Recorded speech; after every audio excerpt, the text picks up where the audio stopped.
let's look at some examples I have of how, and one of them is a famous screenplay. It's The Shawshank Redemption, and this is just a little part of that screenplay, and I'm going to read it for you. Norton scoops a handful of rocks off the sill. He hurls them at the wall, and he says, "It's a conspiracy, smash. It's what it is, smash. And everyone's in on it, smash." He sends the rock whizzing right at Raquel. No smash. It goes whizzing right past her. So what we need to pay attention is here, very short paragraphs. It's easy to read. As you can see, it's almost like a poem in the sense that the way it's laid out, you can scan the narrative and the dialogue extremely easily. We don't get big blocks of narrative. Okay, let's go to the next one. Jessica, this is from a student of mine. Jessica unlocks the door of the house, opens it. An empty room, furniture, lamps, rugs, paintings, all gone, stolen. Again, very short paragraphs. It's extremely easy to read. And basically every shot that the director would be shooting is a separate paragraph. So first we see her unlocking the door, that's one shot. We see the empty room, that's a second shot. We see the furniture, lamps, rugs, paintings. There would probably be close-ups of those. And we see that everything is stolen. So it's almost like you're directing the film without giving camera angles because of the way that every paragraph is a different shot. Let's go to the next one. Okay, this is one of the best screenwriters working today. His name is Tony Gilroy. He wrote the Bourne movies, and he wrote Michael Clayton. He also directed Michael Clayton, and he pays as much attention to his narrative as to any screenwriter working today. Let's read the beginning of Bourne Identity. Exterior ocean night, darkness, the sound of wind and spray. The darkness is actually water. A searchlight arcs across heavy ocean swells. Half a dozen flashlights race along what we can see is the deck of an aging fishing trawler. Fishermen struggle with a gaff, something in the water, a human corpse. Beautiful, beautiful writing. It sets the tone of this film, which is exactly what we want narrative to do. We know the kind of movie it is. It's not a comedy. It's not a horror movie. It's probably a thriller of some sort.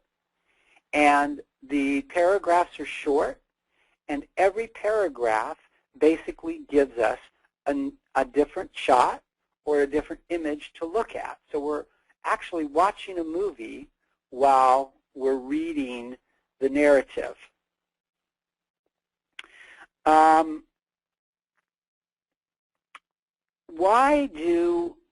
So let's talk a little bit about why do readers hate big blocks of narrative? I'll tell you why. When you are like me and you're a professional and you read a lot of screenplays, you want to read a screenplay as fast as you can. You don't want to labor over it. So you read the description, you speed read through the narrative, and then you stop and you spend a little bit more time on the dialogue because it's harder to read the narrative than it is to read the dialogue.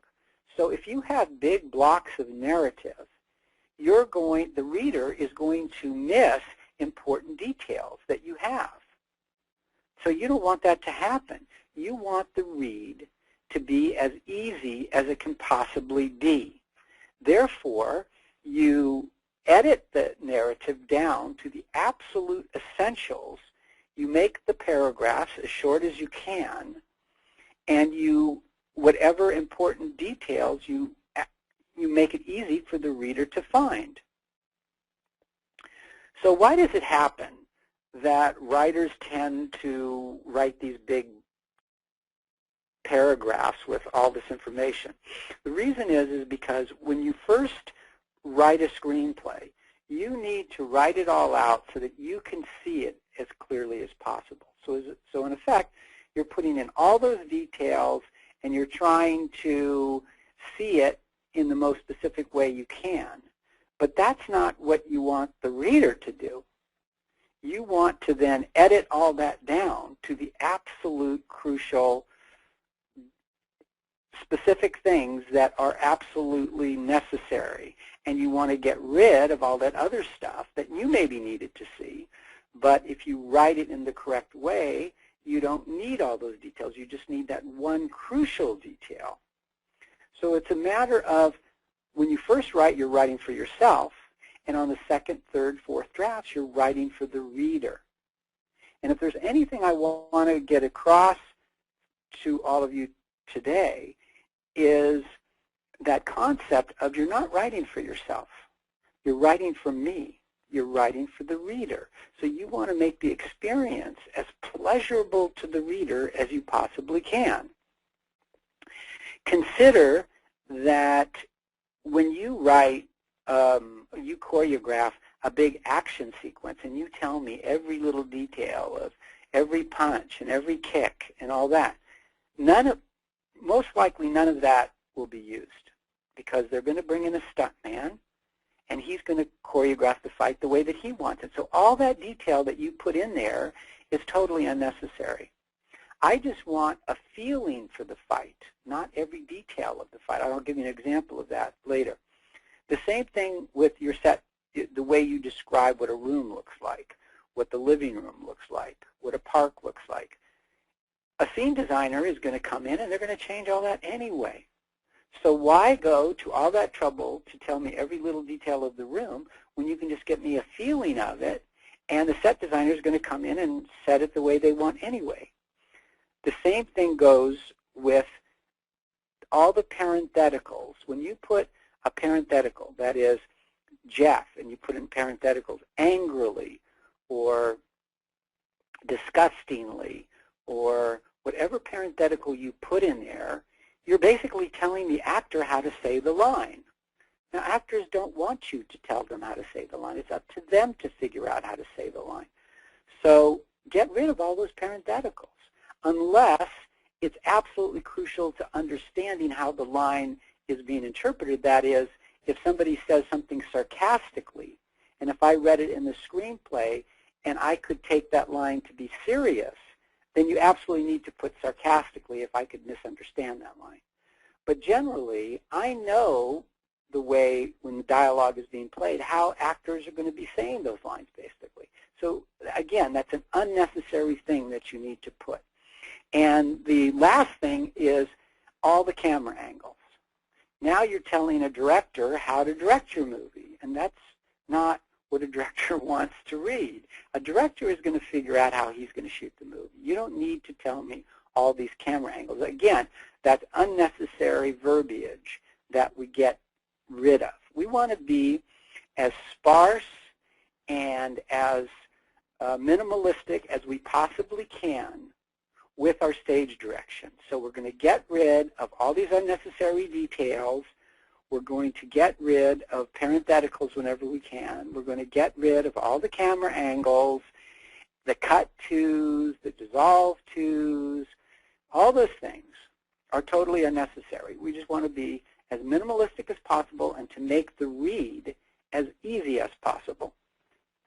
I want to read one little thing here by Tony Gilroy, which says what I'm trying to elucidate as better than I could ever say this. Again, he's one of our best screenwriters. I'm going to read a little of what he said in an interview. I've always been extremely proud of the drafts I've turned in. I spend a lot of time, maybe too much time, I can't separate it from the process anymore, relating to scripts as something of an object, making the prose in them solid and sound to make them beautiful. Now he's talking about the prose, he's talking about the narrative. I like it when the prose is well worked, not overworked, but when extra effort and energy has gone into it, even though no one's ever going to see it. Yes, they won't see that on the screen, but they will see it when they read your screenplay.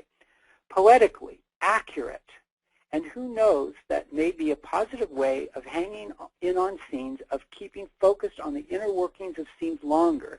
It keeps you coming back to fix a description or a stage direction that isn't just as brutally perfect as it needs to be, and while you're there, fixing something else. That's a great point, and that is the more you go back to your narrative, to your description, and keep working on the sentences and making it sound as good as it can possibly be, you never give up on that. You work on other things as well, so you might improve the dialogue. You look at the characters. It makes you stay with the scenes even longer and makes them even better. He says, and I can't even imagine writing something and getting sloppy about it, even if I know I'm going to direct it. I could never say to myself, here's all I need to have. Okay, so he uses one term, which I like very much, which is poetically. And again, good narrative is really like writing poetry. When you look at this, The Bourne Identity, and the way that he describes this opening scene, it's almost like a poem in that it has imagery, it has alliteration, it has a rhythm to it, just in the way poetry does.